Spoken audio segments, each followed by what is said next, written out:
which is perfect though, because I actually just got berated by a Lyft driver coming here, so it's like, this makes sense. No, you were very close. Did you say Jessica Rotondi or Jessica?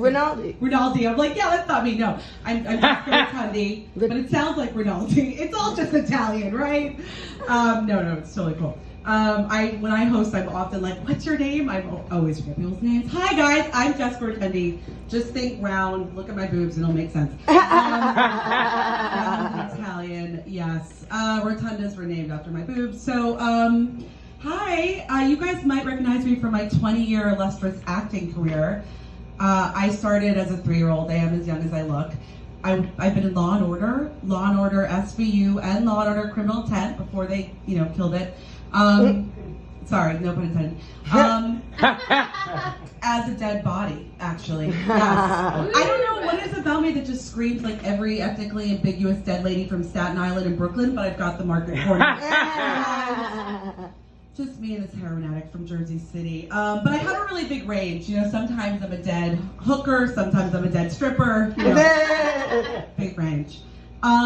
So now that you guys I have your attention, I'll let you in a little secret. I used to be a dominatrix here in the city, actually like a few blocks away. Woo! Yeah, thank you. A couple of my clients have come here, hope to. That's how I know you. You look different without all the, without the zippers and stuff. I was a dominatrix, but I think when I tell people that, they're like surprised because I don't have like a dominatrix face or something. I look like I should be like serving, breadsticks at the Olive Garden, not beating men up with breadsticks. But food fetishes are real. They're fucking disgusting. I had marinara sauce in all sorts of places, and it's why I'm mostly retired now. But mostly. But yeah, just mostly. But yeah, I think people are surprised. But the thing is, I've always been really open-minded, and I've always been really broke. So that to my equation. And the world is your oyster, it's still running too. That Craig, he really is working hard there. It's a weird world. But it is great to, a few of my clients do still follow me, so thanks for coming to the show. I also have a lot of other weird talents. I'm also a screenwriter, and as you can guess, from now that you know me a little bit, I had an interesting experience. My friend who works for Lifetime, I know you guys all watch Lifetime, right? You men probably like the cheerleader ones or the lesbians coming out ones. It's basically like softcore porn at this point. But so my friend works for Lifetime. She's like, do you want to pitch us a script for Lifetime? And you guys probably can gather, I'm not really a Lifetime ones except for those, after midnight ones. I'm like a 50 Shades of Grey kind of girl, screenwriter, if there was like a few more shades of a good movie. That's like my style. So I thank you. I am currently pitching, but I'm going to make this happen. I'm pitching a rom-com with a dominatrix with like a heart of gold. I mean, if Pretty Women can do it for prostitutes, I can do it for dominatrix, right? So if you guys have any ideas for like a nice PG-13 S&M film with love, and also if you can throw in Christmas ornaments, I can also pitch it to Hallmark. So send it my way. And I will give you 10% of the profits. Those Christians run Hallmark, but you guys know about Christians, right? They're fucking crazy in the bedroom. Usually, men on men, but sometimes they'll they're a little crazy. So I recently went back home for the first time in a long time because, the world's been crazy. I went to Long Island, and your response, except hope, it's appropriate. It's a terrible place. But my mom surprised me by putting all my old headshots on the wall across from my bed there. So as I was like trying to fall asleep, I not only got to like remember and relive 20 years of awful aging, but I got to calculate that I spent $7,000 on headshots. And only gotten 3 paid gigs, 2 of which were dominatrix jobs.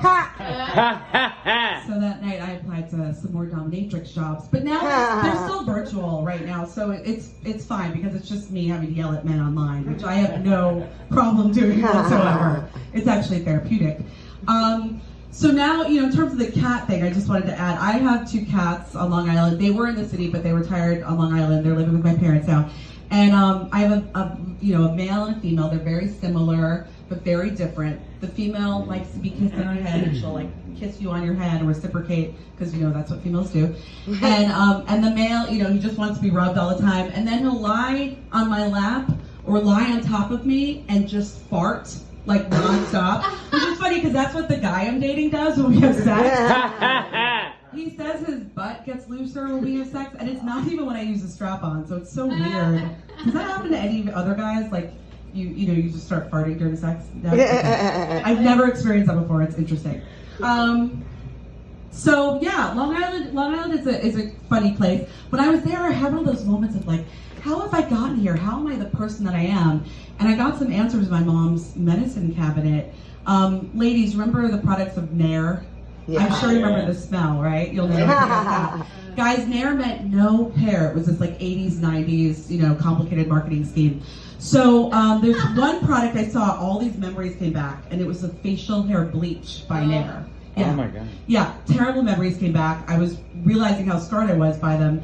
Because, you know, if there's anything that's helping an awkward 14-year-old girl with an olive complexion, it's a blonde mustache. And also the corners of my eyebrows. Why didn't anybody tell me? I just got my braces off. I was in my fucking prime. I got my boobs. And Nair fucking ruined 9th grade for me, all right? Also, blonde hair is still hair, Nair. So on top of everything, you're fucking liars. But that's okay, guys. No, I'm taking out a class action lawsuit. So you can also message me about that if you want to join in. I'll just leave you guys with this. So, you know, now that you can tell I'm kind of shady, I like to keep up with my health to, you know, make sure I'm okay.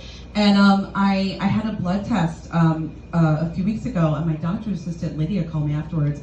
She's a real fun lady. She's like, is this Jessica Rotondi? I'm like, yeah.